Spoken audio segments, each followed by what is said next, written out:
Hello, everybody. This is Dr. Mayorga, and I have not done a video in a couple of weeks. And in the last couple of days or so, I've been thinking about that the holidays are upon us. And so I'd like to share with you what I call holiday angst. And so we're going to begin by just simply defining what the word angst means, which is feeling apprehensive or having some anxiety or some dread. So when you pair that up with the word holiday, then you can understand what I am thinking about. That when the holidays are upon us, we tend to have some dread or apprehension or anxiety about what's going on. So the holidays, the next holiday that's coming up is Halloween. It's kind of like the start of the holidays for fall. So we have Halloween, and then we have Thanksgiving, and then we have Christmas, and we end up with New Year's. And each holiday, Halloween is a fun holiday or, celebration.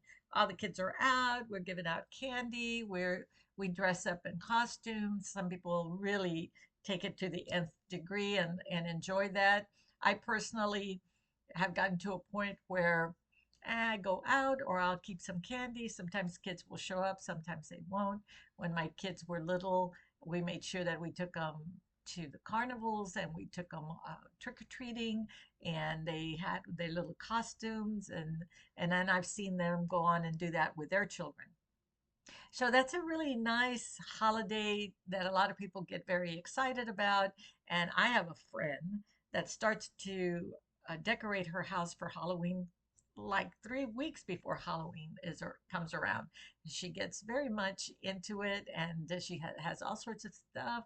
She's into vintage, so she has a lot of vintage things that she puts out, and she just absolutely loves it.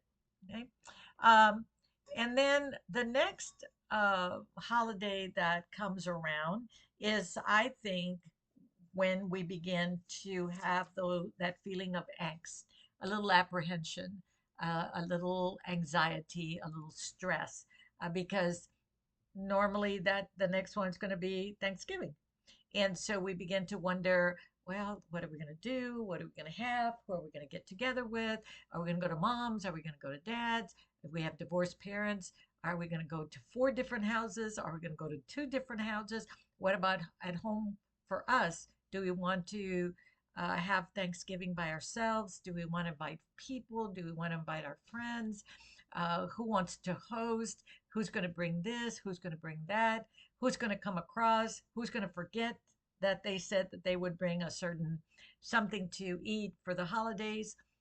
And uh, so that begins the process. We read about all sorts of things that can happen during the Thanksgiving holidays. You've got travel, you've got this, you've got that. Should we go, not go? Should we drive? Should we fly? Oh no, the weather is bad. Oh, we got caught in a snowstorm. We missed our flight. They didn't give us a refund. Oh, we've got the kids. We've got to pack this. We've got to pack that. And it goes on and on and on and on. All right, so you get through Thanksgiving, and you're already, let's just say your cortisol is really high, and that's the stress enzyme that goes into your system when you have a lot of stress, because well, you were going to expect everybody, and they decided not to come, so that threw your table, the way you put your table out, off, all sorts of things. I remember for Thanksgiving, I used to like to really be a host, or a hostess, I should say, and you know, make sure everything was there. And I used to use what I would call not traditional dishes. I would mix and match, and I would, or I saw one time ask people to bring a plate with their own cutlery, and that way it adds a lot of diversion or diversity to the table, and all sorts of stuff. But it was very stressful, because who was going to come, who was not going to come. I had siblings outside of where I was living, and I knew that only one that lived in the same place that I lived was going to come. And her husband was a police officer. Would he be around or not be around? Well, my husband worked for the railroad, so was he going to be around or not be around? And making sure that you got a turkey big enough for the number of people that you thought were going to come and didn't end up coming. So what would I do with the leftovers? And it went on and on and on. And I'm sure that all of you have some kind of story that you can talk about. And then the next one is Christmas. Oh, Christmas again. I can think of my friend. I can think of a daughter of mine who right after Thanksgiving, she normally decorates her house, and she just loves doing that and putting out the Christmas tree. And I can't say the same for me. When my kids were growing up, they would be all excited. I didn't like to have decorations all over the place. I would just do a really pretty Christmas tree, and that would be about it. Some people, you can go into their house and they have Christmas stuff all over the house, and they really know how to put it together, and it looks so beautiful. Then you go home and you try to put it together like that yourself, and it doesn't happen. And then you have all sorts of things that you want to do and you want to give to your kids and to the family. And I remember one time I was working at that time I was working as a nurse. I got a really big bonus from the doctor that I worked with, and I went all out. And I just bought everybody whatever I thought they had mentioned to me throughout the year that they would like. A purse or a special sweater or jewelry or this or that. And afterwards, I thought, man, I could have done something else with that. Bonus. But at that moment, we get caught up with the excitement, and we just, we kind of fall into that giving spirit, and we just want to love everybody, and it can just be so wonderful for some, not for everybody. For some, it's just a very humbug kind of celebration. And there are wonderful memories, and then there's really bad memories that come out of the holidays. So again, lots of angst. And then finish up with New Year's. Okay, and New Year's again can be very exciting. You can stay up, you can have a lot of fireworks, you can do this, you can do that, or everybody can just get smashed, and it can turn out to be not a very happy holiday. So, with that said, I just wanted to share with you a couple of things that you need to think about, or you could consider. It's just a suggestion when you're thinking about the holidays, because they're right around the corner. And then I also have some things that I'm going to mention that you can do to help to alleviate some of the angst. So the first one that you need to really think about is, what are your expectations? Are they realistic? Again, I was talking to someone today, and this person was saying to me, she's got problems with her family of origin, siblings, their relationship, and she called me up and said, "Oh, I'm feeling the tug. I really want to call so and so and ask them if they would like to do this with me." And so this is something that this person has done over and over again, hoping that things will be different.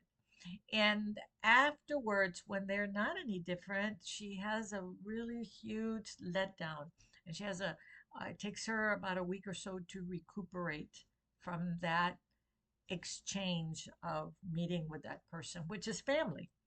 And so one of the things that I said to her was, it's important to ask ourselves what's creating the tug, because we can say this, and I certainly can say it being a counselor, I've seen this a lot. Past behavior will always predict future behavior. So if this same behavior in the past has been going on, let's say you get together this week and the same behavior, and then next week you look back, well, that's past behavior. And now you want to try it again in 2 weeks. Well, I can bet money on it that the behavior that was done 2 weeks ago or a week ago will occur again in future when you get together. So it's important to recognize what is the tug, what is making us want to go ahead and try when we know that it's not going to make a difference. You can try 100 times, and then after the 101st time, bang, you recognize that there's no change. And so, again, it goes back to this our realistic expectations about what the holidays are going to be all about. If you are working with realistic expectations, then you can adjust and create what you think will work for you and for your family or whoever is you're inviting. Uh, and that's very important. Number two, if you're going to travel, ask yourself if it's absolutely necessary. And if it is, that's fine.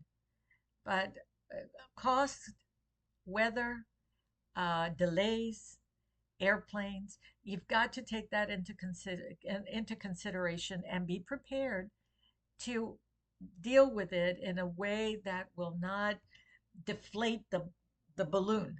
Because remember, with holidays, we begin to create a picture in our mind of how it's going to be. And then we work real hard to make it happen. And then when it doesn't happen, we have problems. We really have, we deal with huge disappointments. Okay. The third one is shopping. Does it get out of hand? Do you get yourself into trouble with charging on the card, thinking, oh, because I thought like that. Oh, next month I'll take care of it, and I'm really excited, and I'm human, and I have a very giving nature, and I love to do that. So how can I pull myself back uh, from that to a realistic perspective? Okay, because that's where a lot of discord and fighting also comes. Where I remember one time, I'll share this. We were getting a present for someone in our family, and we all thought it would be wonderful to get um, a new TV for that person. And we did. And the TV wasn't what this person wanted. It wasn't big enough or something, whatever. It was many years ago. And the person was so disappointed that we didn't know how to handle the fact that they were so disappointed. So then we were scrambling around and we wanted to attack each other and say it's your fault. No, it's your fault. If you, and then all of a sudden there's a lot of confusion and chaos and disagreements, and it deflates everything. So it's important to think about that. And what about hosting? What does that mean to you? I love to host. I'm very good at hosting. I don't do it very often because I get really caught up with it, and everything to be just right. And I think about all these creative ways of doing it. Are people going to feel okay to eating off of paper plates? Or do I have to pull out the best china? And if I pull off the best china, do I have enough to invite everybody? Am I going to have to go buy some more to be able to make the table exactly the way I want it? I remember before I had all this blue pattern dishes, and that's what I would use for Thanksgiving. And blue glasses and napkins and the whole thing, and everybody would thought it was just beautiful.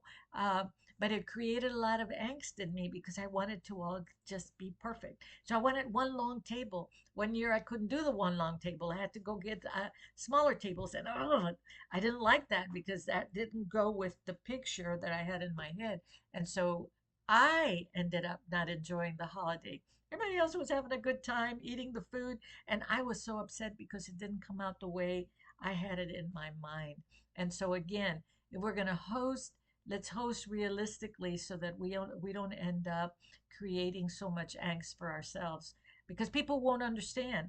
They won't understand if they're seeing something really great and we are evaluating it through our own eyes because we wanted it to be this picture that we carry in our head. So again, if you're going to host, what really are your parameters? And then the holidays themselves is a really difficult time for a lot of people. There's a lot of loneliness, a lot of aloneness and grief and people can feel ostracized. They can feel misunderstood. They can feel depressed. They can feel very, very sad. They might be grieving. So, how can we take that into consideration with some of the people that we invite that may be experiencing that? A lot of times, in our desire to help them, we'll make comments that just are off the wall, and we end up demonstrating that we're not really able to understand the level of emotional level that that person is at.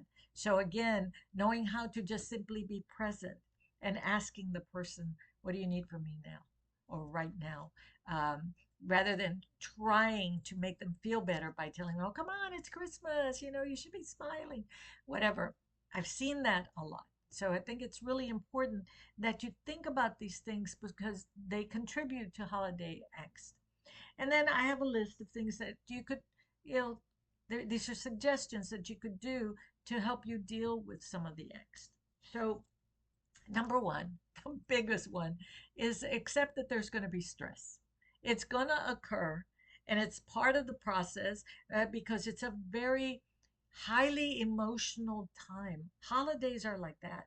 Everybody seems to just be really high, either with anxiety or depression, anger, joy, happiness, whatever it may be. But the emotions run high. So we need to really accept that that's going to be occurring and we need to verbalize it. I have a tendency to tell my husband, if you see me sweeping, by the way, I still have a broom, I'm trying to alleviate anxiety. It's my one way for me to process. So it's important to tell people I'm feeling stressed right now because of the holidays, or it's too busy out there, or I need a breather, or take over, or whatever it is that you need to do. But you need to verbalize it and recognize it and accept that it's there. That's a big one. Number two, how do you plan ahead? Um, I've gotten to a point where I have somebody I really like to go out with, another, you know, sibling of mine, and I'll call her about 2 weeks ahead of time and say, "Hey, I'm thinking about let's go to the coast," and I'll look for a hotel room or whatever because it's better 2 weeks rather than the day before. That doesn't mean I'm not spontaneous. I am. But normally I like to plan ahead because I don't like the hassle of trying to find a room one day before we're going to go and then get angry because it's twice as much as it was 2 weeks ago.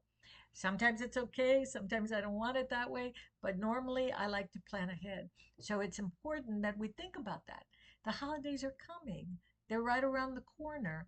What do I really want to do? Who do I need to talk to let them know if they're going to be supportive? If you've got a significant other, if you're married, if you have family, planning ahead would be pretty beneficial so that you can have an idea and then stick to it. For example, wanting a head count. Oh, yes, we're going to be there. We're going to be there. We're going to be there. This is my head count. And if the head count is off or there's more, or I'll plan for a little extra, but I can't plan for 7 new people coming that somebody has decided to invite without calling me to letting me know. I mean, those are things that you have to think about. Or if you accept that somebody's done that, then go back to number one and say, accept that stress is going to be there. Be mindful about the situation and practice mindfulness. Be present. I'm in the kitchen and I'm cooking right now and I'm feeling a little overwhelmed. Let me call my husband over, my wife over, my kids, my significant other. Watch the gravy for a few minutes. I'm going to step outside and take a breath.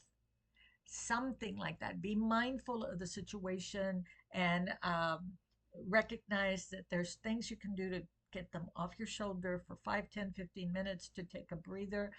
And that planning ahead, this is, I'll just disclose for Thanksgiving, for the last couple of years, I've rented a place by the coast and I put out my invitations.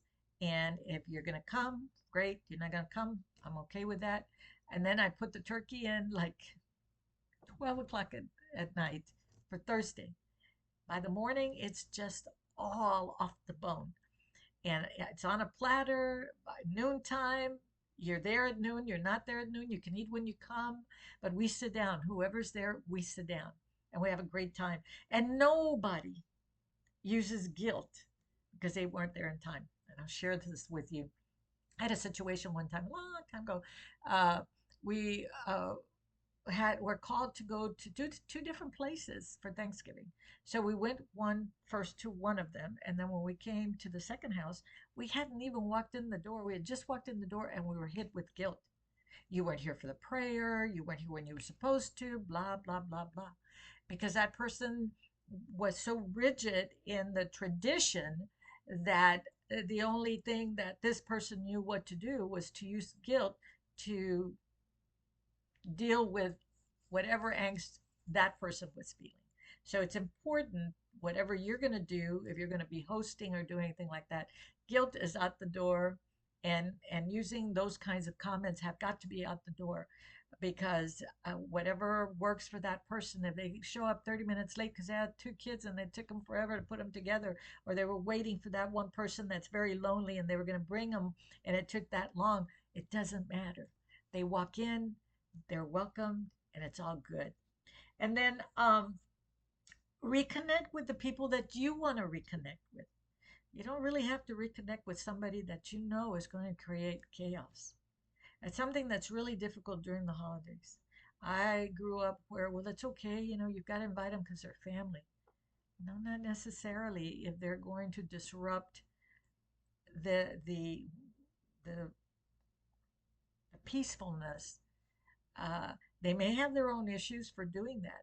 If you're going to invite, then make sure you have the boundaries in place. I had somebody ask me the other day, what do I do if somebody is beginning to talk about racist comments or discrimination or stuff like that, and I don't want them to do it in front of my child? Child is going to be a 1 year old. I said, well, you pick up the child and you move them out of the way. Take them to another room, let them play, whatever. Then you come back and you tell the person that you're not going to accept that behavior. And they may come back and be argumentative, but you don't have to argue. You just make your stance. Eventually, that person's going to have to stop because you're not feeding it. Okay? So, and we all have people like that in our lives where they'll begin to, and it's okay to say, these topics at this table will not be discussed while we're eating. It's okay to do that. And they can call you obnoxious, they could call you whatever they want. It doesn't matter. Those words don't, there's such a thing that words can't hurt you. They really cannot, unless you decide to let them hurt you. So if you stand your ground, stand your boundary, and say, those topics are not, we're not going to discuss those topics because we want to, whatever. A lot of people will say, well, how can you do that? We should be able to talk about everything. Well, yes, we should be able to talk about anything and everything as long as it's a dialogue that is not argumentative. Because I don't have to have arguments in my house, but I can dialogue with you about a difference of opinion. So again, boundaries and being and setting them and letting people know. I've had people get up and walk out. I have gotten up and walked out. Somebody wanted me to do something that I didn't agree with, and it wasn't that it was me being argumentative, but they wanted to do something that would create an argument, and I chose not to, and I simply said no. I'm leaving. And so again, we do have these kinds of choices to make. And again, and then the last one is right here, what I was just talking about. We can't control everybody and everything, but we can control some things. Okay? We can control ourselves. We can control the environment by setting boundaries, and we can and control uh, the surroundings by again setting the boundary. That's not acceptable. I remember a long time ago. I know this is a lot of disclosure, but it's something that you can think about. There was a situation where somebody was making really derogatory comments about something that didn't sit well with me. And normally people will join in and laugh for something and rather than saying something. And I just said, I'm not going to join in on that. That's something that I don't agree with. But I don't, it wasn't argumentative. and I was looked at very strangely, but because I wasn't arguing and I was just simply making a statement, that was it. Everybody agreed, you know what, we won't make those kinds of comments here. You can believe however way you want to. I mean, once you leave the house, they can go and do whatever they want to. But in your environment, and also your environment does not need to be extremely rigid. If someone, say, like this particular person was saying, that the person was cussing in front of their child, and they were going to the person said to me, I want to tell them to stop that, and why are they doing this, and blah blah blah. And I said, well, you're not going to get anywhere with that, because then it's just going to explode. You can simply move your child out of the way and then come back and say to the person, this is something that's not acceptable in our house. So I would appreciate it if you would please not do that. They'll try to argue with you, but you don't have to argue back. Eventually, and this is what I've seen after so many years of being a therapist and working with people, eventually the person will come to respect your values, even, and they won't change theirs, but they'll respect yours, and they'll know that when they come to your house, no cussing, or whatever. So anyway, these are just some things that you can think about and implement, because holidays are around the corner and there is a lot of angst. So again, that's why this is titled Holiday Angst. And I hope that these have been a little bit beneficial for you, and that you might think about these things as we progress down the road. Halloween's not that far away, and then we're going to have Thanksgiving, Christmas, and then the New Year's. So with that said, thank you very much.